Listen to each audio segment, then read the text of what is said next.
क्या सच में मुसलमानों के पूर्वज गुरु शुक्राचार्य थे? इस्लाम का एक अनकहा सच।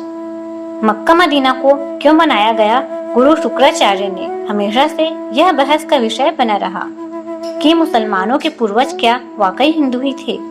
दुनिया भर के मुसलमान चाहे इस सत्य को माने या न माने, उनके रहन सहन के तरीके, उनकी मक्का मदीना की पूजा पद्धति, उनके पवित्र चिन्ह आदि उन्हें किसी न किसी तरह से हिंदू धर्म से जोड़ते हैं। हिंदू धर्म ग्रंथों के अनुसार असुरों के गुरु तथा महर्षि भृगु व असुर राज हिरण्यकश्यप की पुत्री दिव्या के संतान शुक्राचार्य ही मुस्लिम संप्रदाय के वास्तविक जनक थे। शुक्राचार्य ने राक्षसों का वंश बचाने के लिए भगवान शिव की आराधना की, जिससे प्रसन्न होकर शिव जी ने अपना स्वरूप शिवलिंग शुक्राचार्य को प्रदान कर वैष्णवों से दूर रखने को कहा। शिव जी का स्पष्ट आदेश था कि जिस दिन कोई भी वैष्णव इस शिवलिंग पर गंगा जल चढ़ा देगा, उस दिन राक्षस वंश का नाश हो जाएगा। शुक्राचार्य ने महादेव के स्वयं दिए शिवलिंग को भारतवर्ष तथा हिंदुओं से दूर रेगिस्तान में स्थापित किया, जिसे आज अरब देश में मक्का मदीना के नाम से जाना जाता है। यहाँ तक कि अरब देश का नाम शुक्राचार्य के पौत्र अर्व के नाम पर ही पड़ा है। शुक्राचार्य मूल रूप से काव्य ऋषि थे और उनके सम्मान में मक्का मदीना के शिव मंदिर को काव्या नाम दिया गया। कालांतर में काव्या नाम विकृत होकर काबा बन गया, जिसे मुसलमानों का सबसे पवित्र स्थान माना जाता है। अरबी भाषा में शुक्र का मतलब महान होता है और शुक्रम अर्थात शुक्रिया अथवा धन्यवादों का शब्द का जन्म भी गुरु शुक्राचार्य के नाम पर ही हुआ है। मुसलमानों का पवित्र जुम्मा शुक्रवार को मनाने की वजह भी गुरु शुक्राचार्य ही है। शुक्राचार्य का नाम शुक्र कैसे पड़ा? इस संबंध में सतरुद्र संहिता में इसका विस्तार पूर्वक उल्लेख है। भार्गव के नाम से प्रसिद्ध शुक्राचार्य का नाम शुक्र नाम कैसे पड़ा? इस संबंध में एक कथा के अनुसार जब शिव भगवान क्रोधित होकर शुक्राचार्य को निगलने जाते हैं, तब शिव के उदर में जाकर भार्गव ने भगवान शिव की स्तुति प्रारंभ कर दी, जिससे प्रसन्न होकर शिव जी ने उनको बाहर निकालने की अनुमति दे दी। जब वे एक दिव्य वर्ष तक महादेव के उदर में ही विचरते रहे, लेकिन कोई छोर न मिलने पर वे पुनः शिव जी की स्तुति करने लगे। तब भगवान शिव ने हंसकर कहा कि मेरे उदर में होने के कारण तुम मेरे पुत्र हो गए हो, अतः मेरे शीर्ष से बाहर आ जाओ। आज से समस्त चराचर जगत में तुम शुक्र के नाम से ही जाने जाओगे। शुक्रत्व पाकर भार्गव भगवान शिव के शीर्ष से बाहर निकल आए।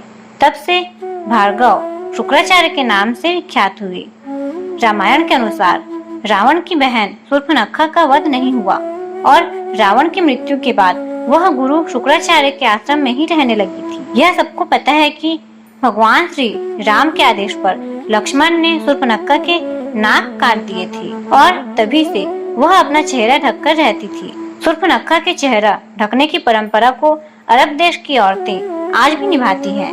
अरब देशों के रेगिस्तान में तेज धूप होने की वजह से वहाँ के लोगों ने सिर ढकने के लिए टोपी पहनना शुरू कर दिया, जो आगे चलकर उनकी पूजा पद्धति में शामिल हो गया। रेगिस्तान में उपजाऊ जमीन, अनाज आदि के अभाव में लोगों ने जानवरों को मारकर खाना शुरू किया और इस हत्या को कुर्बानी का नाम दिया गया। इंसानों के मरने के बाद जमीन में दफन करने की परंपरा शुरू हुई, जिसका मुख्य कारण रेगिस्तान में जलाने योग्य लकड़ी का न होना था। काबा में 360 मूर्तियां हैं, जिनमें शनि और चंद्रमा की मूर्तियां शामिल हैं। मुस्लिम इतिहासकारों के अनुसार इनमें से ही एक मूर्ति को अल्लाह का नाम दिया गया। शनि चंद्रमा के अलावा सूर्य और अन्य ग्रहों की मूर्तियां होना इस बात का प्रतीक है कि काबा में नवग्रहों की पूजा की जाती थी। हिंदू धर्म आज भी नवग्रहों की पूजा करता है और यह माना जा सकता है कि मुसलमानों को नवग्रह पूजा सिखाना गुरु शुक्राचार्य का ही काम है। अर्धचंद्र को हिंदू धर्म में पवित्र माना जाता है, क्योंकि यह भगवान शिव के ललाट की शोभा बढ़ाता है। अर्धचंद्र चिन्ह का काबा में महादेव के प्रतीक पर होना इस चिन्ह को मुसलमानों में पवित्र बनाता है और इसे इस्लाम के झंडे पर स्थान दिया गया है। हिंदू धर्म के पवित्र शब्द ओम के संस्कृत रूप ओम को अगर शीशे में देखें तो यह अरबी भाषा में लिखे गए अल्लाह की तरह दिखाई देता है। यहाँ तक कि मुसलमानों में पवित्र माने जाने वाला 786 अंक भी ओम से ही बना है।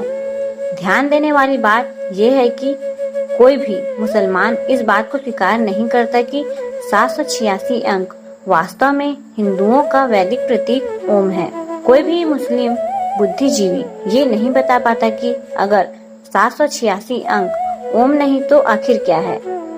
मुसलमान मक्का जाकर काबा के शिवलिंग की 7 बार परिक्रमा भी करते हैं, जो बहुत पहले से चला आ रहा है।